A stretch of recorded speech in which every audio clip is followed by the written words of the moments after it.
रश्मि, हमने तुम्हें एक सिंपल सा सवाल पूछा है कि पूरा हफ्ता तुम कहाँ थे? हम तुम्हारी बीवी हैं, हमने तुमसे शादी की है।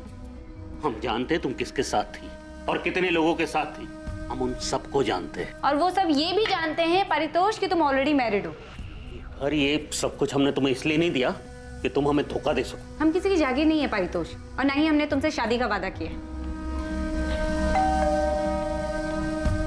अभी जो भी गया यहाँ से बंद हो। अच्छा, तो तुम हमारी जासूसी भी करने लगे? ए रश्मि, हमारे घर में रह के हमारे साथ ही निकलो यहाँ से, गेट आउट। शायद तुम भूल रहे हो परितोष, ये घर हमारे नाम पर। तुमसे हमारे नाम करोगी, वरना क्या एक्सपोज कर दोगे हमें? अभी के अभी इस घर से निकल जाओ और मेरी जिंदगी से भी। Get out from my life. Calm down Paritosh, सिर्फ 2 करोड़ रुपए, उसके बाद हम तुम्हारी जिंदगी में कभी नहीं आएंगे, प्रॉमिस। तूने हमारा यूज किया रश्मि, लेकिन हम यूज एंड थ्रो करने वाली चीज नहीं है, समझे? अगर हम तुम्हें बना सकते हैं ना, तो तुम्हें पूरी तरह बर्बाद भी कर सकते हैं हम।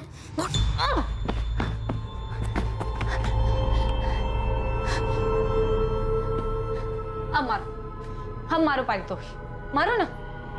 ये क्या कर रही हो तुम? 2 करोड़ परितोष। देखो देखो, वहाँ हमने कैमरा सेट किया है। क्या? जी हाँ, इस बेड पे जो कुछ तुमने हमारे साथ किया है वो सब रिकॉर्डेड है। रेप के केस में अंदर करवा देंगे हम तुम्हें। इस्तेमाल किया है तुमने हमारा परितोष, शादी के नाम पे धोखा दिया है हमें। ये घर भी तुमने हमें बेवकूफ बनाने के लिए हमारे नाम पर किया है। ये वीडियो हम पुलिस और मीडिया को दे देंगे, फिर देखते हैं कौन किसको बर्बाद करता है। 2 करोड़ परितोष, 2 करोड़, वरना हम ये वीडियो वायरल कर देंगे। तुम्हें पता भी नहीं परितोष कि जो हम चाहते हैं उसे पाने के लिए क्या क्या कर सकते हैं। हाँ, रश्मि सब कुछ रिकॉर्ड करती थी, सब कुछ पहले से प्लान किया हुआ था उसने। बहुत ही शातिर लड़की थी। तो आप कौन से संत हो? नहीं सर, हम संत नहीं, बहुत बड़े चंट हैं। लेकिन इस बात की उसे खबर नहीं थी कि हम क्या क्या कर सकते थे। इससे पहले कि वो ब्लैकमेल करके 2 करोड़ मुझसे मांगती, मैंने उसकी सारी बातें अपने मोबाइल में रिकॉर्ड कर रखी। वो हमें मात दे इससे पहले हमने उसे मात दे। रश्मि, तुम हमें इस तरह ब्लैकमेल नहीं कर सकती। अगर तुम चाहते हो कि हम तुम्हें ब्लैकमेल ना करें तो परितोष 2 करोड़ दे दो। तुम्हारे पास कल तक का टाइम है। अगर कल तक 2 करोड़ नहीं दिए तो हम तुम्हारे खिलाफ रेप केस कर देंगे और मीडिया को फुटेज दे देंगे। ये सरासर ब्लैकमेल है रश्मि। ये तो तुमको करना ही पड़ेगा। तुम हमें 2 करोड़ दो और हम दोबारा तुम्हारी जिंदगी में कभी नहीं आए। किस आधार पर आपने हमें गिरफ्तार किया सर? उस आदमी ने हमारा इस्तेमाल किया, शादी के नाम पर झूठा वादा करके फिजिकल रिलेशन बनाए, धोखा दिया हमें, और उस परितोष के खिलाफ रेप केस दर्ज करने के बजाय आप हमें पूछताछ के लिए लेकर आए। तुम्हारे ब्लैकमेल के सारे कॉल रिकॉर्डिंग परितोष के पास है। तुम्हें क्या लगा था अपने वीडियो की रिकॉर्डिंग के जरिए उसे फंसा दोगे, लेकिन उसे धमकाने और ब्लैकमेल के जुर्म में तुम गिरफ्तार हो। क्या बकवास है ये? गलत किया उसने हमारे साथ। हम परितोष के खिलाफ रेप का केस फाइल करेंगे। सर कहाँ जा रहे हो आप? सर सुनिए तो, सर हम उसे कोर्ट तक घसीट कर लेकर आएंगे, उसकी वीडियो वायरल कर देंगे, उसकी मदद करने और हमारे साथ जबरदस्ती करने के लिए हम आपके खिलाफ भी केस दर्ज करेंगे। रश्मि ने जो किया हमारे साथ, उससे हमारी जिंदगी, हमारा परिवार, सब कुछ तबाह हो गया। 7 अक्टूबर की रात को आप कहाँ थे? घर पर थे, अकेले, शराब पी रहे थे, जो रोज पीते हम ऑफिस से आने के बाद। हमारी बात मानिए सर, वो बहुत ही शातिर थी और हम यकीन के साथ कह सकते हैं कि उसको उसी की तरह किसी ने बड़े शातिर अंदाज में फंसाकर मार डाला होगा। बहुत ही चालाक समझती थी खुद को, ओवर कॉन्फिडेंट।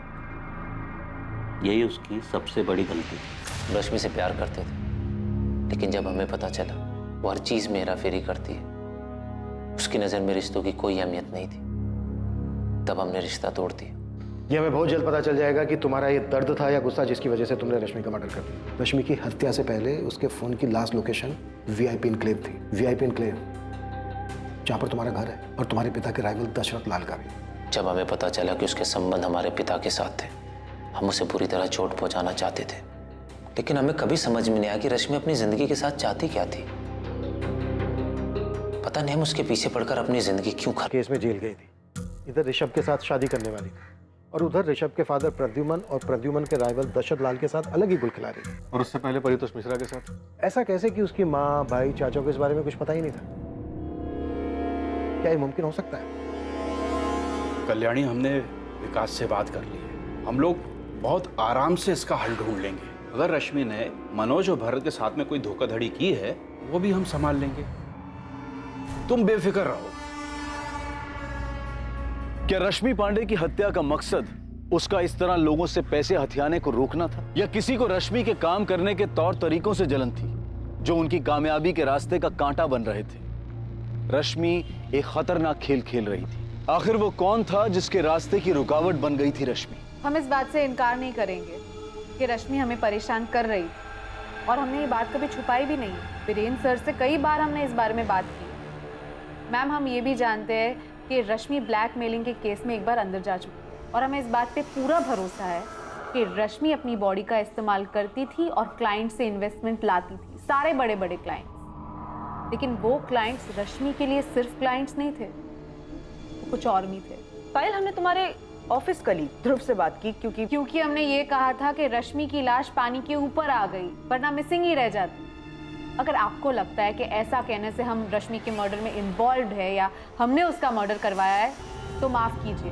हमने ये बात सिर्फ इसलिए की क्योंकि ये बात साफ है, जो भी रश्मि का हत्यारा था उसने बॉडी के साथ पत्थर इसलिए बांधा था क्योंकि वो नहीं चाहता था कि लाश पानी के ऊपर आ जाए। तो फिर रश्मि का मर्डर किसने किया पायल? मैम, हमने आपसे पहले भी कहा था, हम मानते हैं हम रश्मि को पसंद नहीं करते थे, जलते थे उससे, लेकिन इसका ये मतलब नहीं कि हम इस हद तक गिर जाए कि उसका मर्डर ही करवा दें। लेकिन रश्मि मर्डर करने के बारे में सोच सकती थी, उसकी ऐसी हरकतों की वजह से उसका मर्डर हुआ होगा।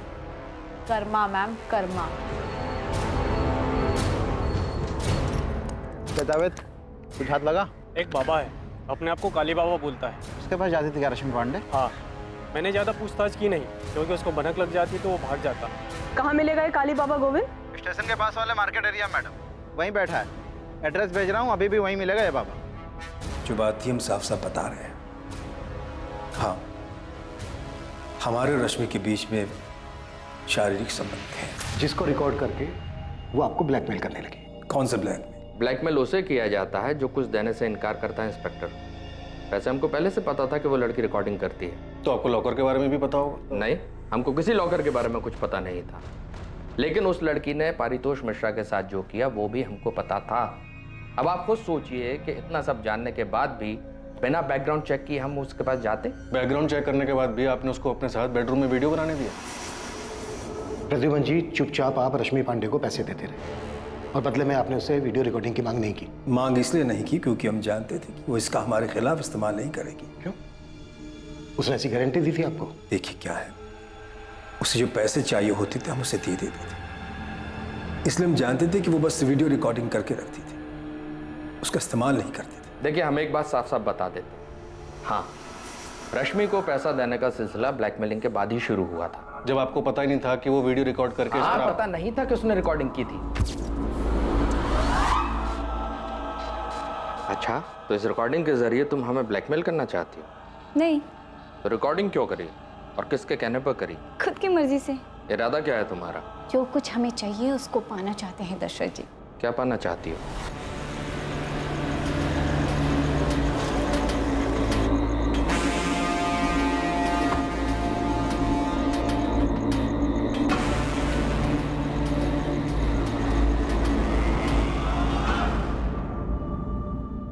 क्या प्रद्युमन ने इस लड़की के साथ मिलकर हमारे खिलाफ चल चली है? हमें एक दिन भी नहीं लगा ये पता करने में कि प्रद्युमन ही है जो रश्मि को हमारे खिलाफ इस्तेमाल कर रहा है, और वो आप दोनों के लिए सरदर्द बन गई, राइट? बेवकूफ़ है हमारा बेटा। उस लड़की के बारे में कुछ जाने बगैर ही उसने उसे डायमंड रिंग दे दी, पर हमें रश्मि के बारे में पता करने में ज़रा सा भी वक्त नहीं लगा। वो किस तरह की लड़की है, उसका पास क्या है। हम उसके पास सिर्फ इसलिए गए थे ताकि जान सके कि उसका इरादा क्या है। और उसने बस ऐसे ही आपकी वीडियो बना ली। तुम मेरे बेटे के पीछे क्यों पड़ी हो? जाहिर है उसे शादी तो करना चाहती नहीं। तो और क्या हो सकता है सर? क्या ऋषभ को पता है कि तुम एक्सटॉर्शन के केस में कई महीने जेल में बिता चुके हो? अब ये बात तुम ऋषभ को बताओगी या हमें बताना पड़ेगा? तो आप यही चाहते हैं ना कि हम आपके बेटे को छोड़ दें? स्मार्ट हो रश्मि, और जल्दी समझ गए। बिल्कुल सही कहा आपने। ऋषभ हमसे प्यार करता है, लेकिन हम ऋषभ से शादी करना चाहते हैं। यहाँ बिल्कुल गलत है।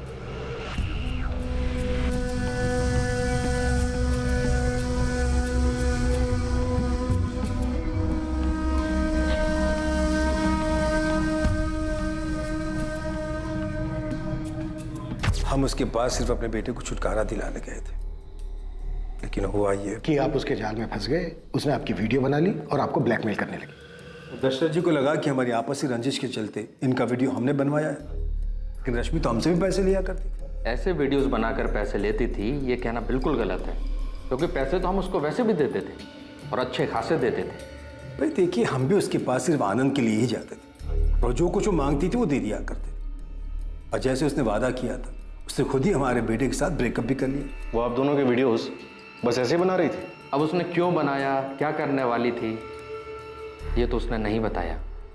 हमारे ख्याल से ये उसका बैकअप प्लान था। देखिए, उसे एक अच्छी जिंदगी जीने का शौक था। महंगी गाड़ी, महंगे कपड़े, बहुत सारे पैसे, ज्वेलरी, उसे अपना एक लाइफस्टाइल मेंटेन करना होता था। उसे लगा होगा कि अगर हमने पैसे देने बंद कर दिए तब क्या होगा, तब ये वीडियोस ब्लैकमेल करने के काम आएंगे। बिल्कुल यही बात है और एकदम साफ है। देखिए, वो खूबसूरत तो थी ही, लेकिन इसके अलावा एक खासियत और थी उसमें, वो अपनी ओर लोगों को आकर्षित करना बहुत अच्छे से जानती थी। आप लोगों के बयान में बहुत तालमेल नहीं है।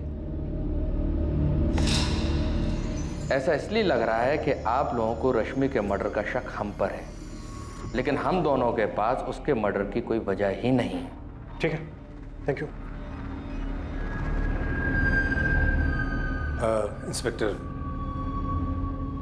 एक और बात बता दूं आपको, इससे पहले कि आप खुद पता लगाएं या गुस्से में आकर हमारा बेटा आपको ये पता है। 7 अक्टूबर को हम रश्मि के घर गए थे। कब? रात में। हम अक्सर उसके पास रात ही में जाया करते थे। तुमने मनोज पाठक को धोखा क्यों दिया? बस ऐसे। क्या इरादा क्या है तुम्हारा रश्मि? क्या मिलता है? आपको क्या मिलता है यहाँ आकर? हम तो यहाँ मजे के लिए आते हैं, लेकिन तुम्हें कौन सा मजा मिलता है लोगों को इस तरह धोखा देकर, वो भी तब जबकि तुम्हें इतना कुछ मिल रहा है हमसे, दशरथ लाल से और भगवान जाने और कितने लोगों से। इतने पावरफुल होने के बाद भी पावरफुल बनने की चाहत से आपको क्या मिलता है? यही राजनीति है। यहाँ एक बार जो सत्ता का स्वाद चख लेता है, उसकी सत्ता की भूख और बढ़ जाती है। हम भी अपने आप को ऐसे ही पावरफुल समझते हैं। आप खुद को ही देखिए। आप कहते तो हैं हम मजे के लिए आते, लेकिन यहाँ आना बंद नहीं कर सकते। तुम्हें क्या लगता है रश्मि, हम तुम्हारे वीडियो के डर से यहाँ आते हैं? अब ये तो नहीं पता, लेकिन आते तो हैं यहाँ। रश्मि, तुम बहुत स्मार्ट हो, कि तुम जैसे लोगों से मैं डर नहीं लगता। तुम हमारे लिए बहुत छोटी सी तितली हो, लेकिन तुमने मनोज पाठक जैसे लोगों को चीट करना बंद नहीं किया। तुम बुरी तरह मात खाओगे, सब करना छोड़ दो। तुम अपने लिए गड्ढा खोद रही हो, और तकरीबन रात 8 बजे हम उसके घर से निकल। उस रात की रश्मि की सारी मूवमेंट की इंफॉर्मेशन है हमारे पास। रात को 8:30 बजे तक रश्मि अपने घर पर ही थी और 9:05 पर उसके फोन की लोकेशन थी VIP इनक्लेव, और 9:15 पर उसका फोन VIP इनक्लेव में स्विच ऑफ हो गया। लेकिन उसको हमने कभी अपने घर बुलाया ही नहीं। ना ही कभी हमने अपने घर बुलाया। आप तो हमारे बेटे के बारे में जानते ही। उस रात रश्मि को किसी ने फोन नहीं किया और न ही रश्मि ने किसी को किया, पर उस रात रश्मि घर से बाहर निकली थी। और प्रद्युमन जी, आप अब बता रहे हैं कि उस रात आप रश्मि से मिले थे? ये सच है, इसलिए बता दें। भाई देखिए क्या है, ऋषभ हम पे नजर रख रहा था, उसने हमें देखा था वहां, तो फिर इस बात को छुपाने का कोई मतलब ही नहीं था। प्रद्युमन जी, आपका बेटा उस लड़की के इश्क में था। उसकी आपसे नाराजगी की वजह से कहीं ऐसा तो नहीं कि आपके वहां से निकल जाने के बाद रश्मि को लेकर निकला और जानबूझकर हमारे घरों की लोकेशन की तरफ गया ताकि हम दोनों को फंसा सके? हो सकता है ऐसा। हमारे पापा तुम्हारे घर क्या कर रहे थे? हाथ छोड़ो हमारा ऋषभ, हमें दर्द हो रहा है। दर्द तो हमें भी हुआ था जब पापा ने हमें तुम्हारी बातें बताई। पारितोष मिश्रा वाली बात तुमने हमें क्यों नहीं बताई? पापा ने हमें ये भी बताया कि तुम हमसे शादी नहीं करना चाहती हो। हाँ, हम तुमसे शादी नहीं करना चाहते ऋषभ। तुमने हमारे साथ ऐसा क्यों किया? हमारे साथ ही क्यों? नहीं करना चाहते हम तुमसे शादी ऋषभ, और अगर जानना चाहते हो तो सुनो, तुम्हारे पापा का फिजिकल रिलेशन है हमारे साथ। सर, रश्मि की last phone location VIP enclave में दिखा के या तो कोई प्रद्युमन और दशरथ इन दोनों पॉलिटिशियंस को फंसाने की कोशिश कर रहे हैं, या फिर ये दोनों ही कोई स्टोरी बना रहे हैं। ये भी पॉसिबल है कि ऋषभ रश्मि से अपना बदला और अपने पिता पर गुस्सा दोनों एक साथ निकाल रहा हो। आई मीन एक तीर से दो निशाने। सर, मुझे लग रहा है कि हमें रश्मि के परिवार वालों से एक बार पूछताछ करनी चाहिए। उसके साथ लखनऊ में इतना कुछ हो गया और उन लोगों को कुछ पता ही नहीं है।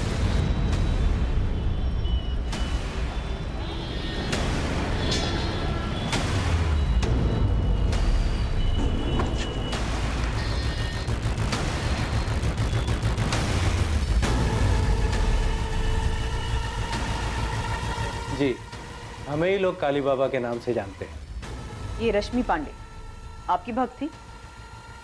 जी, बहुत ही समर्पित भक्त। रश्मि के जीने का तरीका, उसके पैसे कमाने की चाहत, फिर चाहे वो किसी भी तरीके से, ये सब जाके हमें अब पता चल रहा है। आप लोगों ने तो हमें कुछ नहीं बताया, और हमें अब जाके पता चल रहा है कि वो किसी बाबा के पास भी जाती थी, और उस बाबा ने हमें बताया कि वो वशीकरण सीखना चाहती थी, बहुत सारा पैसा, बहुत सारा पावर हासिल करना चाहती थी। कल्याणी जी आपने, और विकास तुम, आप दोनों हमेशा यही कहते रहे कि आप लोगों को कुछ नहीं पता कि वो क्या कर रही थी, क्या चाहती थी। रश्मि कहाँ हमसे कभी कुछ ठीक से बताती। आप दोनों में से उससे किसी ने नहीं पूछा ये पैसा, ये गाड़ी उसके पास कहाँ से आ रहा है, क्या कर रही है वो? रश्मि दीदी पूछने पे भी कहाँ जवाब देती थी। तुम्हारे किराने की दुकान सही चल रही है ना? हाँ। तो उस पर ध्यान दो। गाड़ी कहाँ से आई ये जानकर तू क्या करेगा? रश्मि बेटा वो माँ, अरे आपको पैसे चाहिए होते तो मांग लो, लेकिन कहाँ से आई कैसे आई ये जानकर क्या करोगी? अरे काम करते हैं हम। और चाचा जी कुछ बोले तो उनको कहना पहले अपना घर संभालें। अभी चाचा जी ने पूछा क्या तुमसे? तू ना चाचा जी का राग अपना बंद कर। तुझे दुकान चाचा जी ने दिलाई है हमने? आती थी यहाँ कई बार, लेकिन जब भी कुछ पूछो कभी कोई जवाब ही नहीं देती थी। जो आप कह रहे हैं उन सारी चीज़ों का हमें अभी पता चल रहा है। हाँ, जब से वो यहाँ से गई है उसके रहन सहन में बदलाव आया था, वो तो हम देख रहे थे। हमें बहुत डर भी लग रहा था, मन में काफ़ी सवाल भी उठ रहे थे, लेकिन सवाल का जवाब ना मिले तो क्या करें हम? रश्मि दीदी के जेल जाने के बाद हमने और माँ ने दोनों ने कोर्ट कचहरी के चक्कर लगाकर उन्हें जेल से छुड़वाया था। ये रश्मि के जेल जाने वाली बात है, ये भी आप लोगों ने हमें नहीं बताई? वो बात इसलिए छिपाई क्योंकि वो हम सब के लिए शर्म की बात थी। जब रश्मि यहाँ हमारे साथ रहती थी, जब उसके पापा इस दुनिया में थे, तब सब कुछ ठीक था। जैसे वो शहर गई बहुत बदल गई। उन्हें इतना गुरूर क्यों था और वो इतने पैसे और पावर का क्या करना चाहती थी, ये हमें नहीं पता साहब। रश्मि पांडे ने जिस बाबा की मदद ली थी, उस बाबा से पुलिस द्वारा की गई पूछताछ से कुछ हैरान कर देने वाले तथ्य सामने आने वाले थे। हर वो चीज जो रश्मि हासिल करना चाहती थी, वो रश्मि की तरह ही रहस्यमयी होती जा रही थी। ये भी एक रहस्य था कि उसकी हत्या कैसे हुई और किसने की उसकी हत्या। रश्मि को वो पावर्स किस लिए चाहिए थे? लोगों को अपने वश में करने के लिए। किन लोगों को वो अपने वश में करना चाहती थी? वो पॉलिटिशियन दशरथ लाल या प्रद्युमन चौधरी। रश्मि क्या चाहती थी इन दोनों से? Political power? हमें इसकी कोई जानकारी नहीं। ओह काली बाबा, इस लड़की का मर्डर हुआ है और हमें पता चला है कि ये काला जादू करती थी, और अभी आपने बताया कि वशीकरण सीखना चाहती थी, तो सीधे सीधे बताइए ना, वशीकरण किस लिए सीखना चाहती थी? चाहती क्या थी ये लड़की? किसको वश में करना चाहती थी? अरे हम थोड़ी पूछते हैं हर किसी से कि तुम किस पे हावी होना चाहते हो। वो आई थी सीखने के लिए कि दूसरों को अपने वश में कैसे किया जाता है। वो कई महीनों तक इस विद्या को सीखने के लिए आई और हमने उसे सिखाया भी। वो बताती थी कि हमने उसे जैसा ध्यान करने सिखाया था, वो नियमित रूप से वैसा ही ध्यान करती थी। जिस तांबे के सिक्के के बारे में आप बात कर रहे थे, वो सिक्का आपको रश्मि के पास मिला?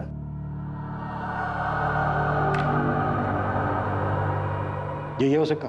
ये यही है, हमने ही दिया था उसे, और ये विद्या सिखाने की हमने गुरु दक्षिणा भी ली थी। कितने पैसे लिए थे? 3 लाख।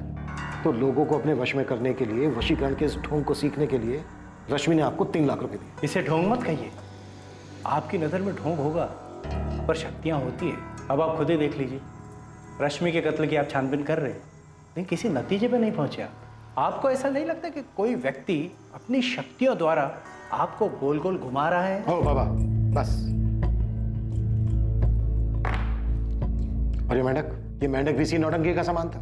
आप गलत कह रहे हैं। बाबा मैं जितना पूछ रहा हूं ना, सिर्फ उतना जवाब दो।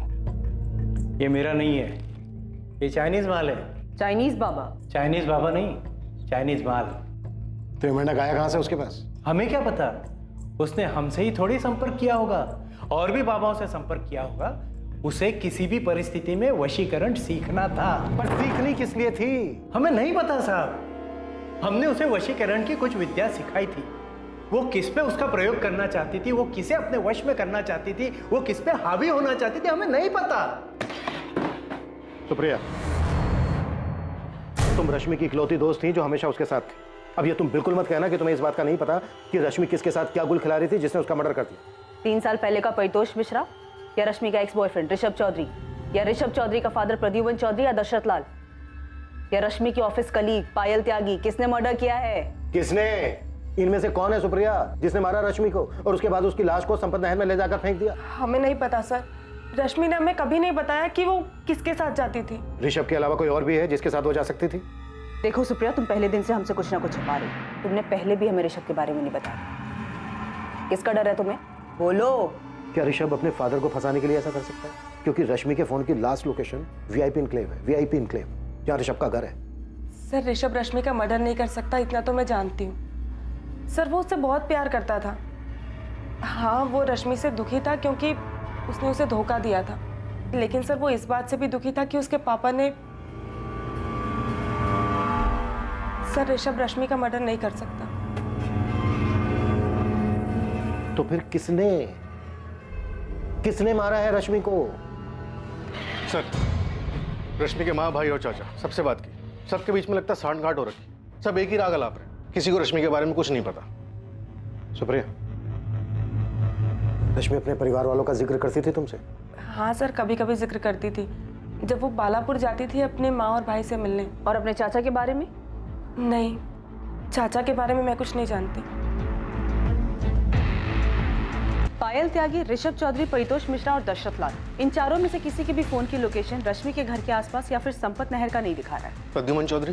प्रद्युमन चौधरी के फोन की लोकेशन तो रश्मि के घर का ही दिखा रहा है, पर उसने तो खुद ही बोला था कि उस रात वो रश्मि के घर पे ही था। कहीं इस प्रद्युमन ने तो रश्मि को नहीं मारा और हमें घुमा रहा है। तो कैमरा रिकॉर्डर घर से गायब है, इसके पीछे प्रद्युमन चौधरी ही लग रहा है। पहले उसने रश्मि को मारा होगा, फिर गाड़ी में ले जाके संपत नहर में फेंक दिया होगा और किसी और से अपना फोन वापस घर भेज दियो। प्रद्युमन चौधरी का पर्सनल गार्ड है अफजल शेख, उसको उठा के पूछें। मारा उसी ने है जिसे पता था कि रश्मि के बेडरूम में कैमरा लगा है, और वो ये भी जानता था कि रश्मि ब्लैकमेल करने के लिए रिकॉर्डिंग करती है। ये पक्की बात है कि रश्मि का मर्डर उसके घर पर ही हुआ, वो भी उसके बेडरूम में। और किलर कोई सुराग नहीं छोड़ना चाहता, इसलिए उसने कैमरा रिकॉर्डर निकाल लिया, क्योंकि उसमें मर्डर की घटना रिकॉर्ड हो गई। सर, रश्मि का पहला शिकार परितोष मिश्रा, जिसने उसे घर खरीद के दिया था, उसे पता था कि बेडरूम में कैमरा लगा हुआ। देखो माँ, वहाँ हमने कैमरा सेट किया है। प्रद्युमन चौधरी और दशरथ लाल को भी पता था कि रश्मि के बेडरूम में कैमरास लगे हुए, और उन्हें यह भी पता था कि रश्मि उनकी रिकॉर्डिंग रखती थी। और सर, रश्मि का एक्स बॉयफ्रेंड ऋषभ, उसे भी पता था कि रश्मि उसके पिता के साथ क्या कर रही थी। इससे ये पता चल रहा है कि अगर इनमें से किसी ने किया होता तो वो डीवीआर के साथ साथ कैमरास भी निकाल के ले जाता। वो हमारे लिए कोई ऐसा सुराग, डिवाइस या लॉकर नहीं छोड़ता जिसमें हमें पेन ड्राइव जैसा सबूत मिलता, क्योंकि ये सब जानते थे कि रश्मि रिकॉर्डिंग करती थी, और इस रिकॉर्डिंग की वजह से वो इन लोगों को ब्लैकमेल भी कर रही थी। तो वो रश्मि की ऑफिस कलीग पायल त्यागी, पायल रश्मि से नफरत करती थी, तो फिर रश्मि पायल को अपने घर के अंदर क्यों आने देगी? और सर, रश्मि को मार के सुप्रिया को क्या मिलेगा? बिल्कुल ठीक। तो रश्मि के बनने से किसको फायदा हो? ये कोई ना कोई रश्मि के परिवार वाला ही है, और अब तक हम दूर के लोगों के बारे में सोच रहे हैं। केस की जिस तरफ पड़ताल कर रही टीम का ध्यान नहीं गया था, अब वहीं से एक बहुत अहम सुराग मिला था, और इस जानकारी से रश्मि पांडे की हत्या के राज का पर्दाफाश हो गया था।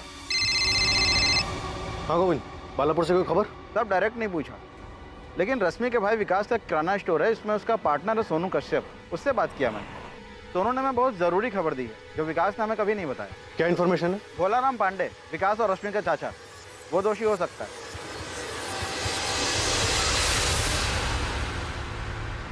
हमें यहाँ इस तरह से लेकर क्यों आए हैं? बैठो भोलाराम, बैठो। नहीं, पहले आप बताइए कि बात क्या है। आपके लोग ऐसे ही आए और उठाकर यहाँ ले आए? भोलाराम, आपने विकास से कहा था कि आप रश्मि के पैसे और उसकी लखनऊ वाली कोठी का अच्छा सौदा करवा कर सब कुछ सेटल कर दो। बड़े आराम से वहाँ विकास को अपना लपेटे में ले रहे थे तुम। लपेटे में? क्या कह रहे हैं आप? वो मेरा भतीजा है, थोड़ा भोला है, इसीलिए मैंने कहा था। भोला है तो फिर आपके नीचे दबा हुआ है। विकास, जब तेरे चाचा ने तुझसे ये सब कहा तो तूने आके हमें क्यों नहीं बताया? मैडम जी, हमें नहीं लगता कि चाचा जी कुछ गलत कर सकते हैं। तेरे दोस्त सोनू कश्यप ने हमसे साफ कहा कि तू ना समझे। तेरे चाचा सब हड़प लेंगे, रश्मि के रहते हुए ऐसा नहीं कर सकते, इसीलिए उन्होंने रश्मि को रास्ते से हटा। नहीं नहीं, चाचा जी ऐसा नहीं कर सकते। और अगर किया है विकास, और ये बात तुझे पता है, तो तू अपनी बहन के हत्यारे को बचा रहा है विकास। ये बात जानता है ना तू? क्या ये रश्मि की मनमर्जी थी जिसने आपको ये काम करने के लिए उकसाया? क्या फिर अपने बेटे दीपेश के थप्पड़ का अपमान बर्दाश्त नहीं कर पाए और मरवा दिया रश्मि को? दीपेश को थप्पड़? हाँ, थप्पड़। विकास ने हमें बताया कि रश्मि ने दीपेश को थप्पड़ मारा था, और इस बात का गुस्सा आपको भी था और दीपेश को भी। हमारी माँ कुछ भी बोले वो अलग बात है चाचा जी, लेकिन आप किस हफ्ते हमारे घर के मामलों में दखल दे रहे हैं? रश्मि, अपने चाचा जी से ऐसी बातें मत करो। सब तुम्हारा ही किया धरा है कल्याणी। आज हमारे भाई सब जिंदा होते तो इसकी हिम्मत नहीं होती ऐसी बात करने की। और इन्हीं हरकतों की वजह से हमें उल्टा सुल्टा सुनना पड़ता है। क्या बातें सुननी पड़ती हैं दीपेश? सुनो रश्मि, अब तुम यही गांव में रहोगी, कोई जरूरत नहीं है लखनऊ जाकर कोई काम करने की। ये लक्षण तो देखो, कैसे कैसे कपड़े। तो आप अपनी आंखें बंद कर लीजिए ना चाचा जी। हमें क्या करना चाहिए क्या नहीं करना चाहिए उसके लिए हमें आपकी परमिशन नहीं चाहिए। ऐसे कपड़े पहनती हो, गांव के लोग तुम्हारे चरित्र पर सवाल उठाते हैं, जानती हो तुम? रश्मि, जब कोई हमारे बारे में ऐसी बातें कहे ना तो ऐसा थप्पड़ मारना चाहिए दीपेश, ना कि चुपचाप सुनना चाहिए। अब तुम और चाचा जी निकलो यहाँ से, क्या करना है वो हम खुद देख लेंगे। ये आंखें ना किसी और को दिखाना दीपेश, मुझे नहीं। आप कहना क्या चाह रहे हैं? 3 साल पहले जो तू मैं हुई थी उसके बदले अब हमें जाकर ये सब। दीपेश, तेरे मुंह से सुनना चाहता हूँ सब कुछ। अपना फोन गांव में छोड़कर लखनऊ गया था ना तू 7 अक्टूबर को? अकेले गया था या फिर किसी के साथ गया था? अरे साहब, हमें चीड़ थी रश्मि दीदी से, तो हम उसको मिलने क्यों जाएंगे? तो वो भी 3 साल बाद एक थप्पड़ का बदला लेने के लिए। थप्पड़ की ठेस दीपेश को ही नहीं, हमें भी लगी थी, विकास को भी लगी, कल्याणी को भी लगी, हम सबको लगी थी। हम सब रश्मि के व्यवहार से और उसके पहनावे से परेशान थे। तो सबने साथ में मिलकर मारा रश्मि को। आपका बेटा दीपेश, रश्मि की मां कल्याणी और रश्मि का भाई विकास। अरे साहब, ये क्या बात कर रहे हैं आप? हमें तो ये भी नहीं पता था कि रश्मि दीदी लखनऊ में कहाँ रहती है। ना खुद उसके भाई विकास को या उसकी माँ को पता था, तो हम कैसे मारते उसको? आप असली कातिल को तो पकड़ नहीं पा रहे, इसलिए मनगढ़ंत कहानी बना रहे हैं। हमने उसके साथ ऐसा किया था, ये किसने बताया आपको? विकास ने? नहीं, वो बता ही नहीं सकता। पुलिस को मिली एक छोटी सी सूचना के आधार पर रश्मि पांडे के सभी करीबी रिश्तेदारों से पूछताछ के दौरान पता चला कि रश्मि की हत्या में उसके चाचा भोलाराम पांडे और उसके बेटे दीपेश पांडे का हाथ हो सकता है, लेकिन उनके खिलाफ कोई ठोस सबूत नहीं मिल सका। पर पुलिस की टीम के रश्मि के गांव बालापुर जाने से इस केस में एक नया मोड़ आ गया था। इसने दोषी को बेनकाब कर दिया था और ये इस केस की जांच कर रही टीम को बेहद हैरान कर देने वाला था। सर, कॉल रिकॉर्ड्स और लोकेशन के हिसाब से इनमें से हम किसी पे भी हाथ नहीं डाल सकते। सबने अपने फोन गांव में छोड़कर यहाँ लखनऊ में आके कांड कर दिया। तो ट्रैफिक डिपार्टमेंट संपत नहर की तरफ जा रहा है, सभी रास्तों की सीसीटीवी फुटेज स्कैन कर रहे हैं। रश्मि की लाश को नहर तक ले जाकर फेंकने के लिए किसी गाड़ी का इस्तेमाल तो हुआ होगा, शायद फुटेज में दिख जाए। हाँ महादेव जी, अब तो आपके डिपार्टमेंट से किसी बड़े खुलासे के होने का इंतजार है हमें। इब्राहिम, भोलाराम और उसका बेटा दीपेश और रश्मि का भाई विकास, इन लोगों के खिलाफ कोई सबूत नहीं मिला, लेकिन ये आदमी जिसने इस केस में भोलाराम को संदिग्ध बताया, ये कौन है? उसका नाम सोनू कश्यप है। विकास के किराने की दुकान में उसका पार्टनर है वो। एक बार उसे ट्रैक करो, शायद कुछ मिल जाए। हाँ, ये दिखा है इस फुटेज में। 7 अक्टूबर की रात को एक रोड पर जहाँ सीसीटीवी लगा, एक टैक्सी में है, खुद चला रहा है, लेकिन ये संपत नहर वाली रोड नहीं बल्कि लखनऊ की एक रोड।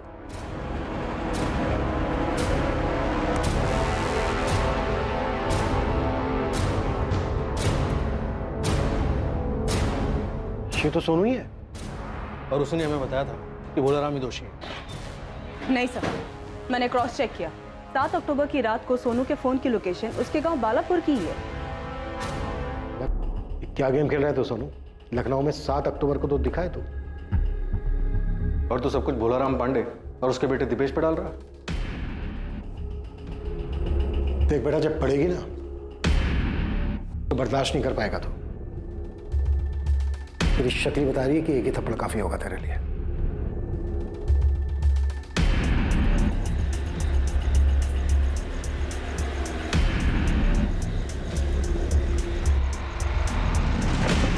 अभी रुक, अभी नहीं, थोड़ी देर इंतजार करना पड़ेगा। दीदी से मिलने कोई गया है।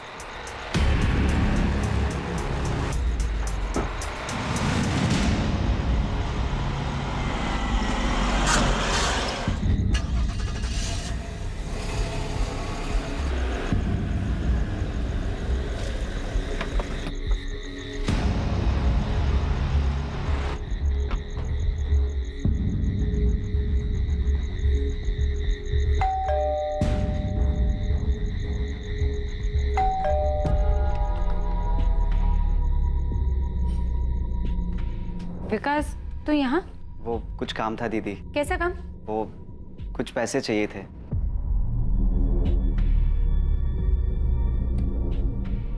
इसको क्यों लेके आए यहाँ? दीदी हम इसके साथ ही आए हैं, इसकी गाड़ी में। एक बात बता, आज जब दोपहर में हम बालापुर आए थे तो माँ ने तो ऐसा कुछ नहीं कहा कि उन्हें पैसे चाहिए। दीदी वो हमको चाहिए दुकान के लिए। तुमसे अगर दुकान संभाली नहीं जाती तो उसको बंद करके घर में बैठ जाना, कदे नुकसान कम ही होगा। सुन, 5,000 नहीं दे सकती। ये ले, 2,000 रख ले, इतने ही बहुत है। तू जो चाहे वो करेगी, बिना बताए घर बेचेगी, दूसरों को ठग के पैसे लूटेगी, और हमें 5,000 रुपए चाहिए तो सिर्फ 2,000 रुपए देगी। पैसे रखने रश्मि पांडे के छोटे भाई विकास पांडे का नाम इस हत्याकांड में सामने आया था, लेकिन और भी चौंका देने वाली सच्चाई सामने आने वाली थी। हाँ, हमें पता था कि विकास ने ही रश्मि की हत्या की थी। उसने हमें उसी रात बता दिया था जिस रात रश्मि की हत्या करने के बाद उसकी लाश को वो नहर में फेंक के आया था।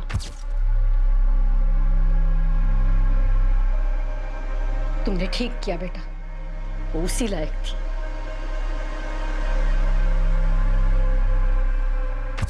हमारे बेटे ने जिसकी हत्या की वो रश्मि अब वो थी ही नहीं जिसे हमने जन्म दिया था, पाल पोस के बड़ा किया था। बहुत झेल चुके थे उसको, बहुत बातें सुन चुके थे उसकी। माना कि वो गलत थी, पर क्या तब भी उसकी हत्या करना सही था? आपके लिए कहना आसान होगा साहब, लेकिन उसने जो किया, उसकी हरकतों को भुगतना हमारे लिए आसान नहीं था। चाचा जी और मुझे गाँव वालों के ताने सुनने पड़ते थे कि तुम्हारी दीदी ऐसी है, उसने ये किया। पर क्या कभी उसने तुम्हें कोई नुकसान पहुंचाया था? हाँ, नुकसान किया। वैसे उसको हमारी कुछ नहीं पड़ी थी, लेकिन जब खुद को जरूरत पड़ती थी तो हमें याद आते थे, और जब भी वो घर आती सबके साथ बहुत बुरा व्यवहार करती थी। चाचा जी, मैं, दीपेश, सबको बहुत खरी खोटी सुनाती थी। खुद तो सारे गलत काम करती थी, लेकिन हमें नाकारा, ढक्कन ये सब बुलाती थी। बोलती थी हम किसी काम के ही नहीं है, जो मुंह में आता था वो सब कुछ हमें बोल देती थी। सारी हदें पार कर चुकी थी, और हमने उसे उसके किए की ही सजा दी। तुम कौन होते हो किसी को सजा देने वाले? तुम सिर्फ एक हत्यारे हो जिसने रश्मि की हत्या की है, और तुम्हारे साथ वो तुम्हारा पार्टनर सोनू और तुम्हारी माँ भी हत्यारे ही हैं। हाँ, हम हैं गुनहगार। रश्मि की हरकतों की सजा हम हर दिन भुगत रहे थे। कम से कम उसकी मनमानियों से छुटकारा तो मिल गया, और हमें जिस चीज से आजादी चाहिए थी वो हमें मिल गई है। रश्मि पांडे का भाई विकास पांडे, उसके पार्टनर सोनू कश्यप और रश्मि की मां कल्याणी पांडे को इस हत्या के लिए हिरासत में ले लिया गया। इस पूरी कहानी में किसके साथ धोखा हुआ? कोई इंसान कुछ भी पाने के लिए लोगों को धोखा दे सकता है। अपने स्वार्थ और कुछ भी पाने की जिद में वो अपने किसी भी गलत कदम को सही ठहरा सकता है, लेकिन ऐसा करके कोई इंसान कहां तक पहुंच सकता है? रश्मि की हत्या को उसके बुरे कर्मों की सजा बताकर इस अपराध को उचित नहीं ठहराया जा सकता। यह अपराध ही है। झूठ और फरेब इंसान को एक बहुत ही खतरनाक रास्ते पर ले जाता है, जहां वो सिर्फ अपने बारे में सोचता है और दूसरों के साथ वो कितना गलत करता है इस बात का उसे कोई फर्क नहीं पड़ता। लालच और स्वार्थ इंसान के देखने और समझने की क्षमता को खत्म कर देते हैं, जिसकी वजह से वो सही और गलत में फर्क नहीं कर पाता, और ये उसके लिए घातक साबित होता है। अब मैं अनूप सोनी आपसे विदा लेता हूं। अगले एपिसोड में रात 10:30 बजे आपसे फिर मुलाकात होगी एक और नए केस के साथ। और याद रखें, क्राइम और आपके बीच में सिर्फ इतना फर्क है कि आप कितने सतर्क हैं। सतर्क रहें, सुरक्षित रहें। जय